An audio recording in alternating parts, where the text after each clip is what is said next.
Now, he's headed for the big screen in his very first movie. Thomas, the Tank Engine. Who else were you expecting? Destination Films proudly presents your passport to Thomas and the Magic Railroad. All aboard! Important day, Mr. C. It is a very important day. Get out of my way! But something has gone wrong. Hello? Junior, you've got to come here right away. The sparkle has left the land. I've run out of gold dust, and because of that, I'm losing my energy as well. Just hold on, cuz. And it will take a hero with nerves of steel Don't worry, I'm on my way! to bring the magic back. I'll get you, you blue puffball!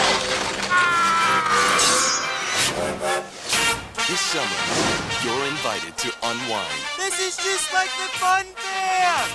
Take a load off I don't think you meant to do that. No. and experience life on the fast track. Yeehaw! Losing your sparkle, eh? What perfect timing. Alec Baldwin, Find more gold dust. Peter Fonda, This is your shining time to... Mara Wilson, You're a really useful engine, Thomas. and Thomas. Now that's what I call a perfect landing. Thomas and the Magic Railroad.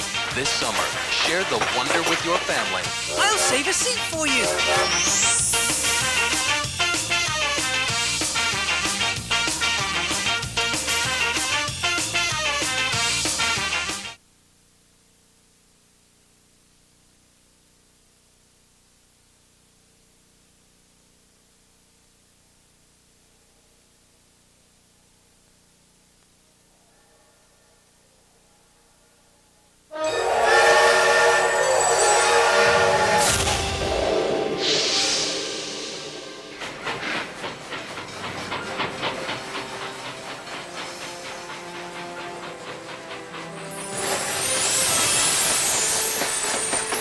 Who else were you expecting?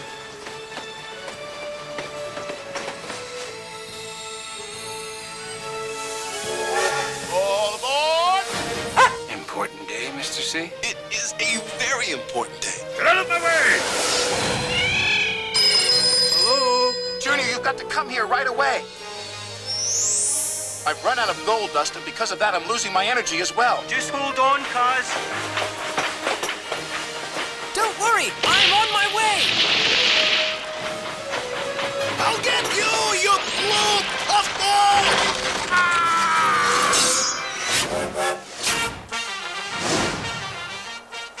This is just like the fun fair! I don't think you meant to do that. No. Yeehaw! Losing your sparkle, eh? What perfect timing. I've got to find more gold dust. This is your shining time to... You're a really useful engine, Thomas. Now that's what I call a perfect landing.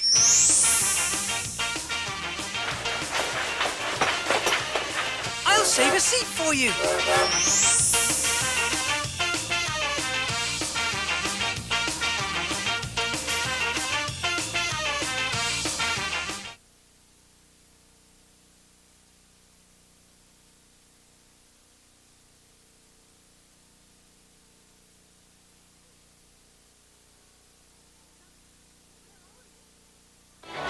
Mr. Conductor, where are you? I know you live far away, but you always seem to get here on time. Oh, Mr. Conductor, are you all right? Yes, Thomas, but sometimes everything happens at once. I have to see Sir Topham Hatt to get my orders right away. The journey from Shining Time keeps getting bumpier and bumpier. Does it? A big bully diesel is back, Mr. Conductor. You had better be careful. Sir Topham Hatt warned me about Diesel. Don't worry, Thomas. I'll just pop in and out with my sparkle wherever he goes and keep him in order.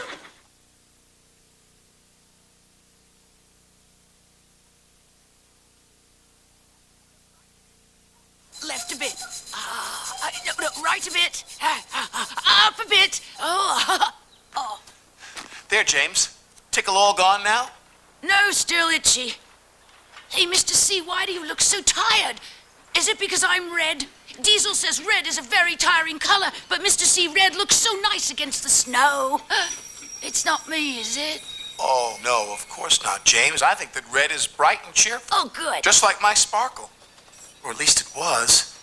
And must be again. Oh, I'm sorry, James. I'm going to the windmill to search for something important. Now off you go to work, please. Okay, Mr. C, keep your steam up.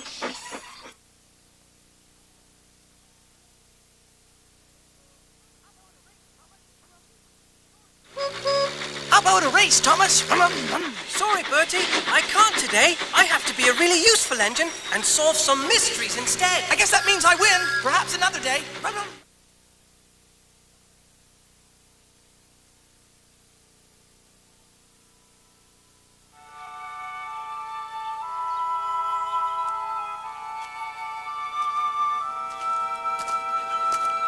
Hello, Twinkle Toes. Remember me? Fat Hat won't have much use for you looking like that.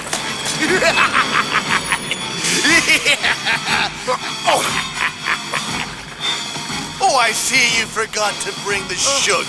How careless of you. Say hello to Pinchy.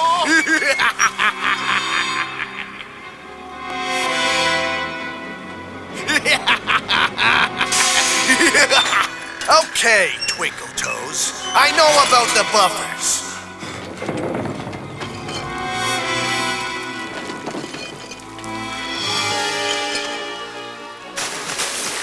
And I know about the magic railway. And when I find that engine, you will be history.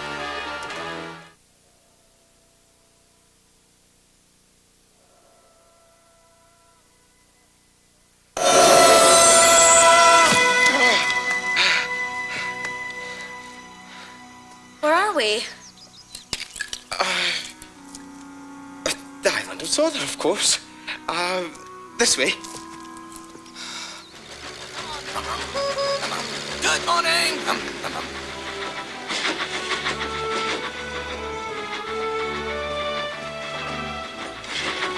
Annie, Clarabelle, there's Mr. Conductor. We found him. Look, he's over here. Oh, Bunker, it's Junior. Wait a minute. Junior, look. It's Thomas. Thomas! Now, don't look so surprised. I know you haven't seen me since... You stuffed party poppers down my funnel. Hey, we had a laugh. You did. You're talking to each other. Ah, first prize. Lily, Thomas. Thomas, Lily. Now, where's my cousin? Hi. Hello, Lily. Welcome to Sodor.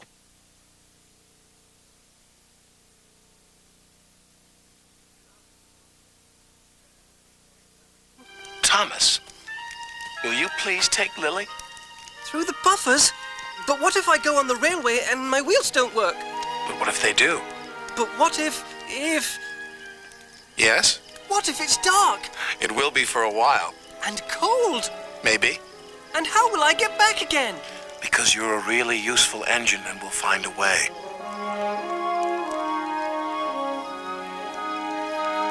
Then I'll try.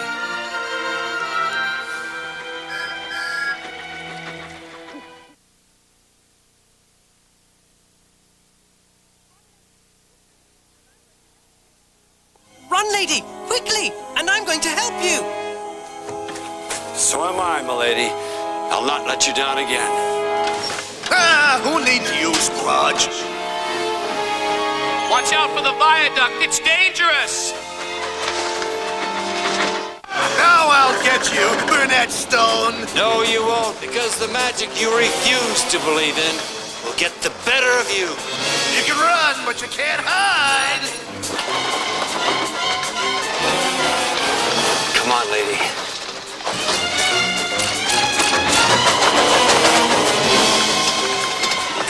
Pretty fast for a puffball.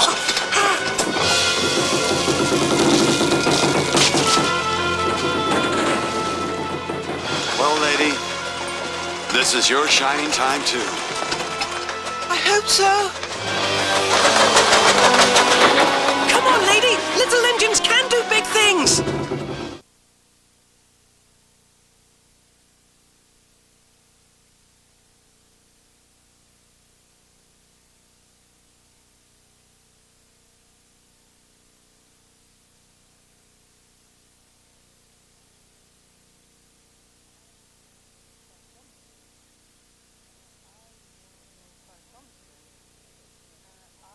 as far as Thomas goes, I was making a documentary film about the British sort of love affair with steam. And this was back in 1979, would you believe? And I came in researching trains and so on. I came across these little books. At that time there were just these 26 little books with simple text and watercolor illustrations. And I just fell in love with them. And I thought, why has nobody ever thought about bringing these stories to life on the screen? So Wilbert Awdry, who created Thomas, or the Railway series of books, came to take part in this film I was making. And I said to him, I would love to bring these stories to life.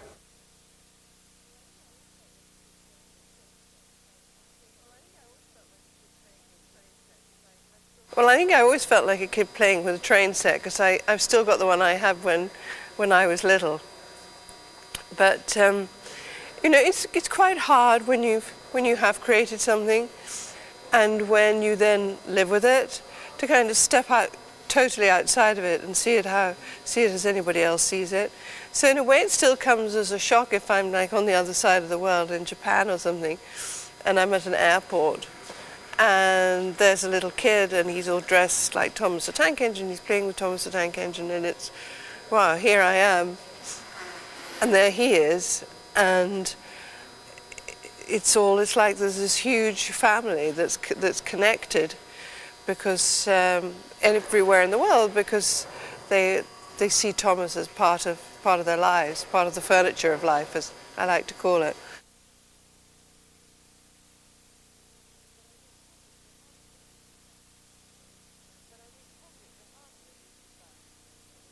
But I think probably at the heart of it is the fact that there's this magic little guy, Mr. Conductor, who comes and goes in gold dust, and who travels to the island of Sodor. And then there are other characters in the story who find themselves going to this world, to the island of Sodor, to the land of talking trains. So that's part of the storyline, and it's part of what, in bringing the story to life, makes for some of the complexities that we're dealing with, where you've got all this different technology being utilized to the process of storytelling.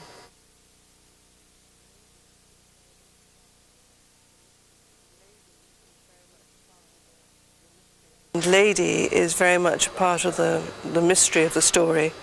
She's a lost engine, or a legendary engine. And she's very important to finding the solution to the problem that crops up for Mr. Conductor when he completely runs out of gold dust.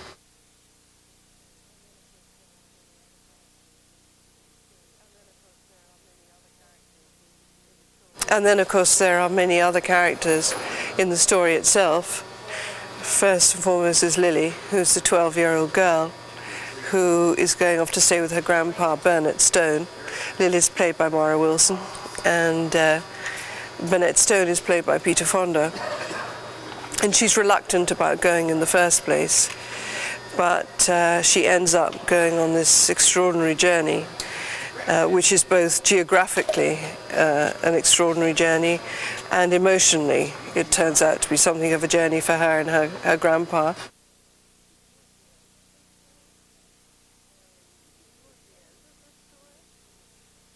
This is towards the end of the story.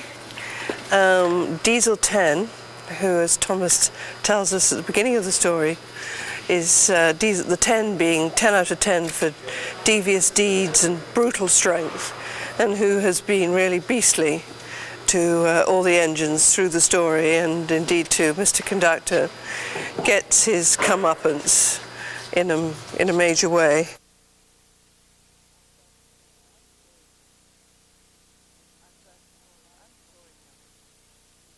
I'm first and foremost, I'm a storyteller, and my responsibility is to bring the best stories that I can to audiences who will hopefully love the stories that are offered and truly relate to the characters. And then if they do that, then they will want to have those stories and those characters in their life off the screen.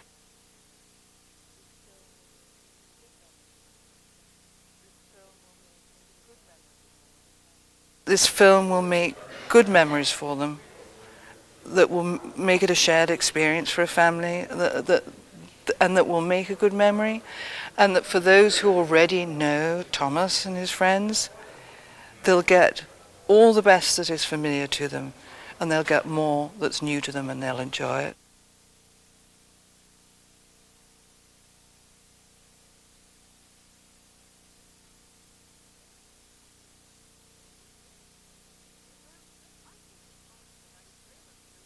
Well, I think that Thomas and the Magic Railroad shows that little engines can do big things, with the help of their friends.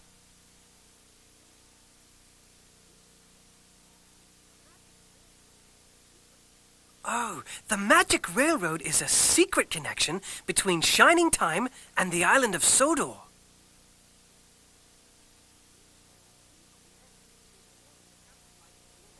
Diesel 10 is the big bully that doesn't like steam engines, and he's trying to take away the magic from the island of Sodor.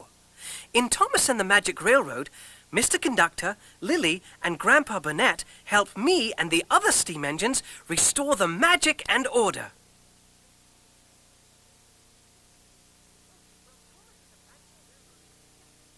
Oh, well, Thomas and the Magic Railroad is definitely the biggest, most exciting adventure I have had so far. I had a lot of fun with Percy and all the other engines. Plus, it was neat to have people from Shining Time, like Lily and Grandpa Burnett, visit us on the island of Sodor.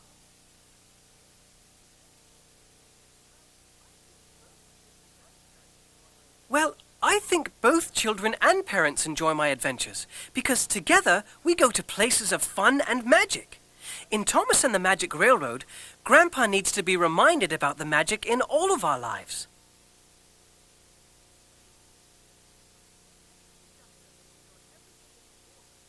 Mr. Conductor makes sure everything is in order between Shining Time and the island of Sodor. In Thomas and the Magic Railroad, the magic is fading, and I have to be a really useful engine that helps Mr. Conductor find a way to preserve the magic.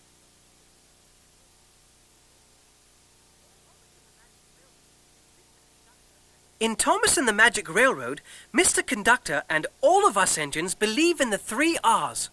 It is important to be reliable, responsible, and really useful.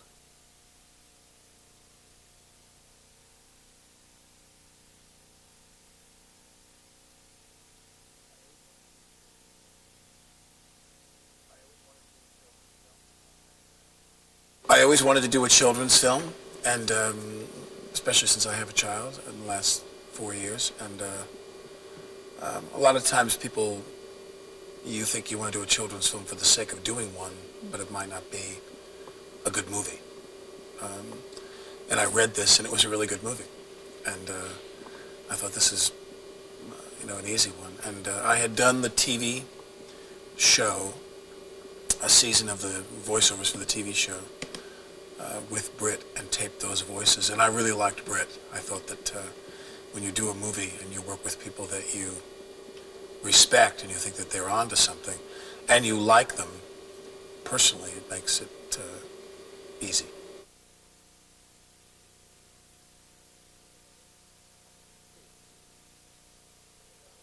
I'm Mr. C. I'm the conductor, and like any basic children's story, or like many of them, someone goes on a journey to reclaim something that they've lost or forgotten from their childhood, which is Fonda. And Peter goes on this journey, and we are the 10-man cowardly lion, and so forth. I've had that journey for him to discover what he wants to discover, and alternately, like in that story and like in other stories, those characters themselves have their own journey. They're there not only to aid and abet the cause of the primary figure, but they themselves have some drama they're involved in. So Mr. C has this magical quality that he loses.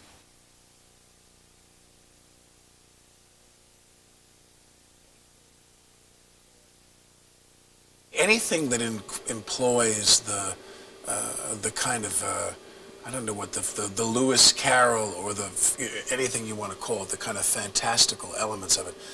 It's something as simple as talking to Junior on the Bellflower phone, the scene where I have the phone call with him and he's at the beach that we shot, or the scenes in the Grove where they come around to the place that the story wants them to come to.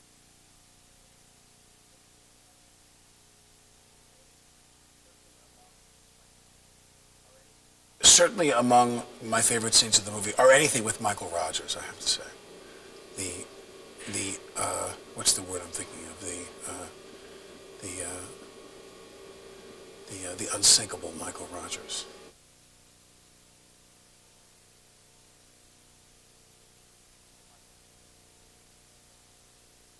But Michael doesn't listen to a thing I say. Nothing. We really do have a brother relationship. I tell him to do something, and he nods, and he acknowledges, he looks me in the eye, then he goes out and does exactly the opposite of what I tell him. And in that sense, he's just like Billy and Stephen and Danny. He is my fourth brother in that regard. Missing Baldwin. He is, yeah. Michael Baldwin. Yeah, he goes and does exactly the opposite of what I ask him to do, which I'm used to, that's fine.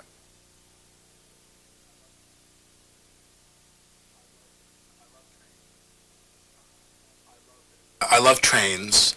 I love that it was animation, but with figures, you know what I mean, not drawn.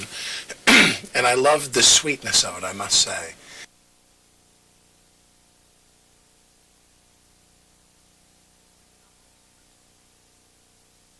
I think Thomas is so good looking. Thomas is a great leading man in films. You know, he's a very underappreciated leading man in films. I think he's better looking than George Clooney, quite frankly. But seriously, the thing that I liked most about the character was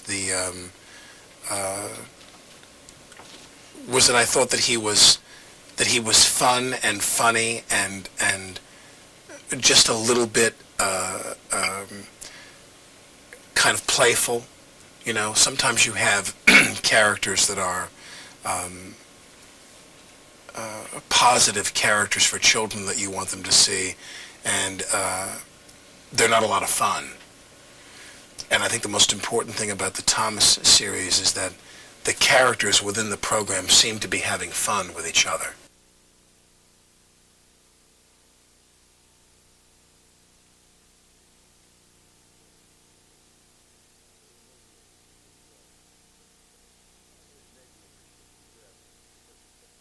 It made me appreciate the script because it's an entirely different story than any of the Thomas the Tank Engine stories. This is this is a departure, but not from the reality of Thomas and what or the magic and whatever the imagination is there. It's just a deeper look.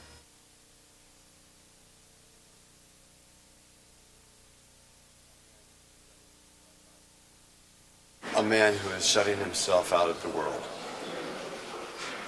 And in this particular story, shutting himself out of the world of magic. Yet not really completely. But getting so close that by the time my granddaughter arrives, and the story actually begins with her then coming to me, she is the impetus that saves me from giving up on magic, giving up on life.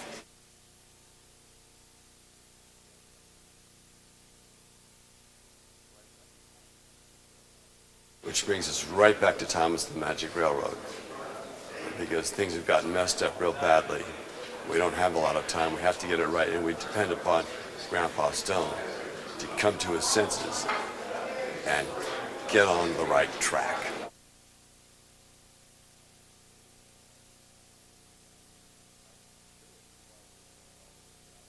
I was curious as why we were going all the way to the Isle of Man to shoot this.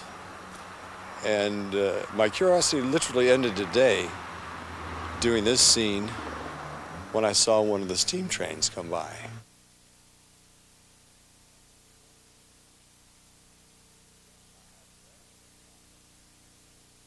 I have a grandson, Thomas, who's got Thomas the Train. And Mr. Conductor sits up in the cab, and you push Mr. Conductor down, and the train scoots forward. You push him down, it scoots forward. And I thought it was great. I'd like to do this kind of film. I've always wanted to do a children's film. It satisfies the child in me.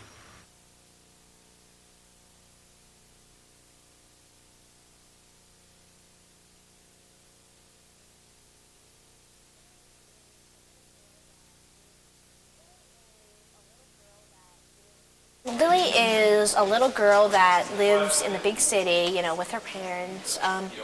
She likes it, you know, she likes it there because it's really just, I don't know, the noise is kind of comforting to her, you know. And she goes to visit her grandpa, and he's very, you know, he's a very quiet man, keeps to himself, and everything's very quiet, and she doesn't like that.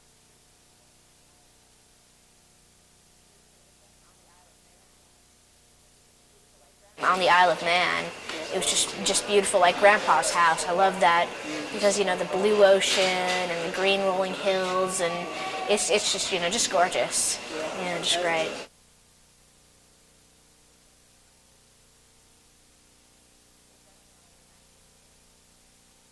It does challenge your imagination, and it's kind of funny though, you know, when you're supposed to be pretending you're like on this, like I'd have to be pretending that I was on the magical island and stuff. I'd be looking around and see like lights and dust, and yeah, a bunch of men standing there with lights, and it's kind of funny.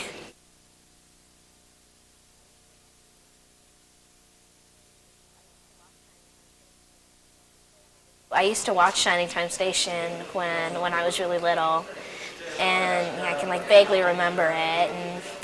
And one time my cousin, he was obsessed with Thomas. You know, he sent me a coloring book of it when I was like 6.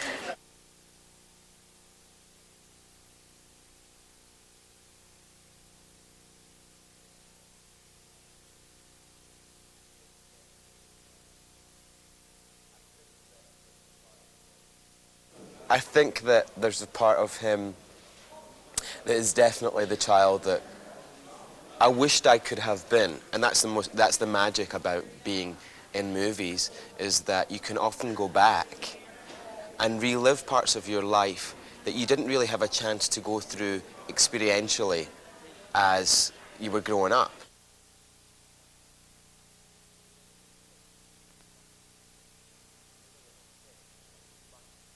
Because when you're a little kid, you're like a sponge. And when you see a train, who, to a child, is a person, is a real living thing, as far as Thomas is concerned, who is in a dilemma, and he tries everything he possibly can to get himself out of that dilemma, and comes out smiling on the other end. Children remember that.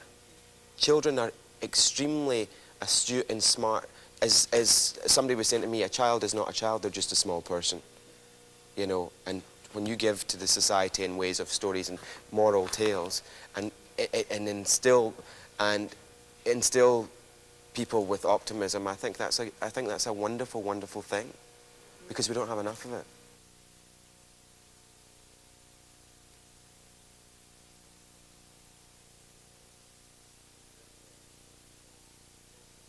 As Britt said, you know, children are just little people. It doesn't mean to say that they don't have a mind of their own where they can't think.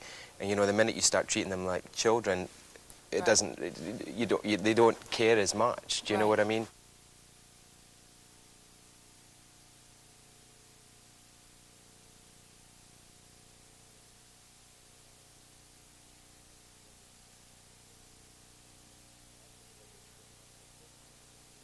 When I first read this script, and I told Britt this, the thing that was my first consideration was how do we marry these two worlds so that it seems like one movie and not cutting from two different movies back and forth.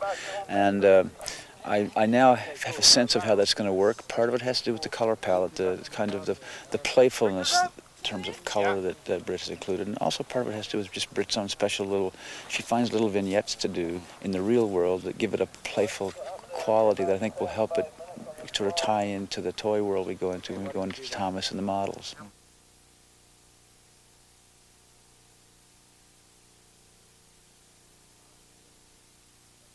When you're shooting the models, you have to keep like the green screen process in mind, and when you're doing the green screen, you have to keep in mind what's already been done as plates in the model set. So as a result, you don't have all the freedom you might have. And I think one of the challenges that you experience, and I think one of the challenges for the director, is to, in some way, sort of fool yourself into thinking that you really do have all the freedom in the world within the confines of a fairly narrowly defined set of parameters to shoot once you've got a plate shot and you have to shoot green screen.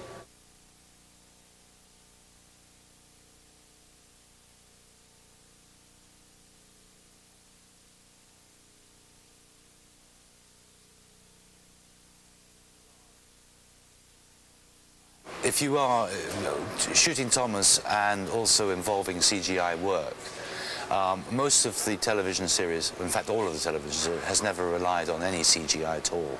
But when you're coming to the big movie screen, CGI is there to assist. It's not the whole, it's part of the whole. And it's really to be done so the audience doesn't notice that it's been done at all.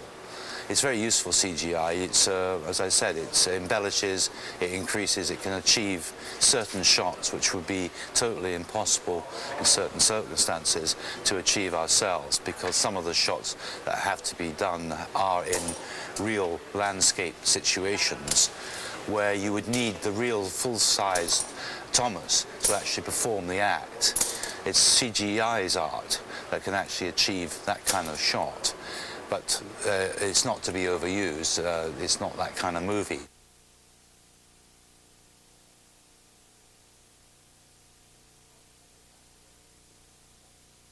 On the subject matter of making the models, as we've had a lot of experience from the series, of course, but they have to be replicated in that Old English style.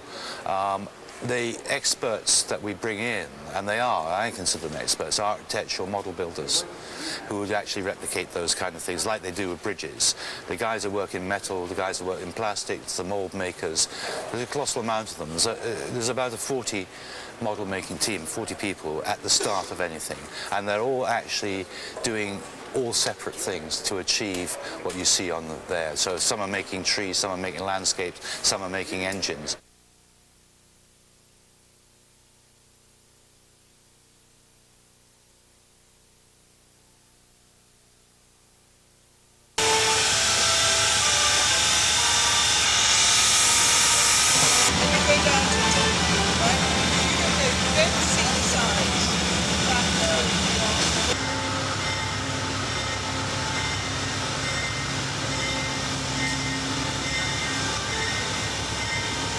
So along here, okay, because I've got weird things going on here. I think that the dog needs to come down later, otherwise he's out of shot and we've just got empty steps.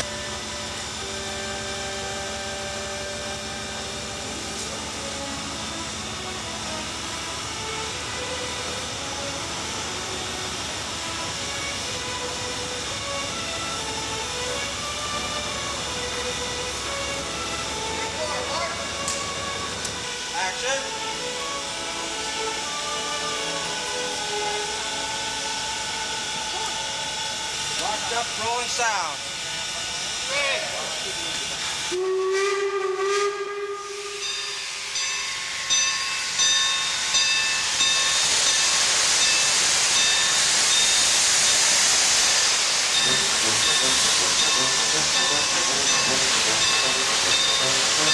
Here comes the train.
I can see all your mustard, buddy.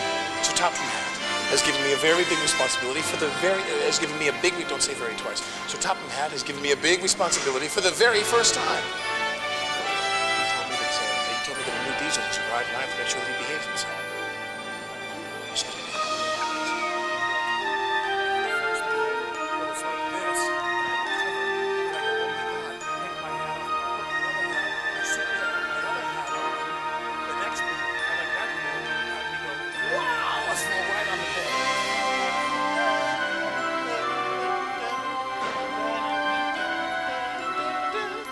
Toolkit, check.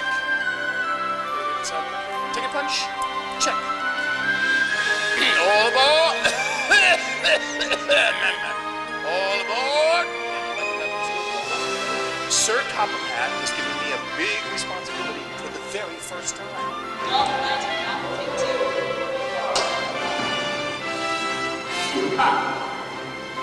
Sir Top Hat has given me a big responsibility for the very first time. He told me that a new diesel has arrived and I must make sure he behaves himself. Excuse me.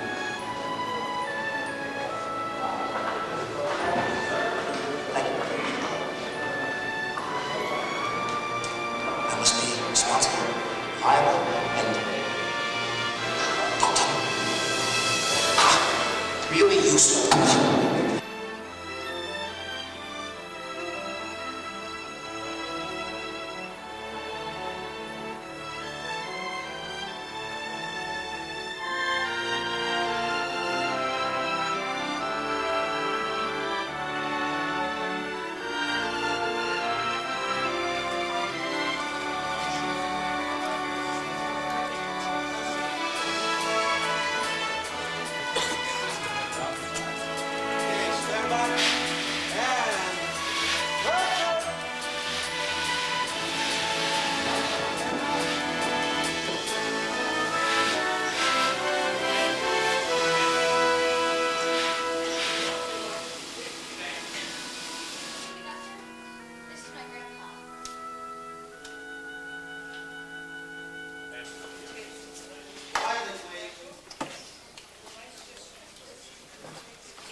No, we will, but for this rehearsal, go on.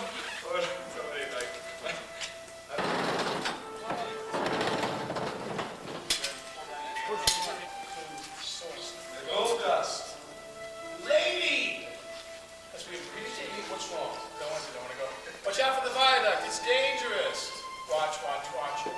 Ah! What's wrong? Lady. Action. Bye, James. Sorry, Russ, it took so long.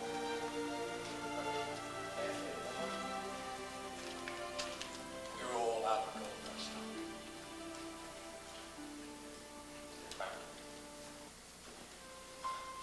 Hey, that's a beautiful day. We're dying. We're not having it. No, we are.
now, is he? You hear that train whistle sooner than it hears itself. I just need to say something.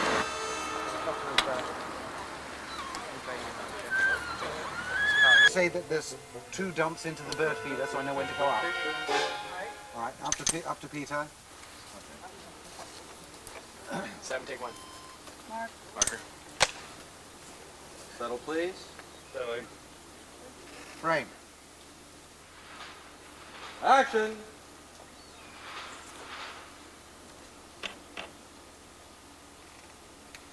Hammer.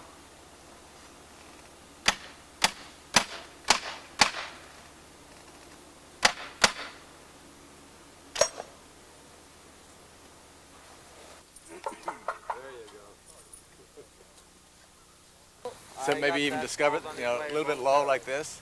And then as they go down there, we just kind of rise up and around and around. That should be nice. Yeah. Yeah. This way. And then just rise up. Yeah.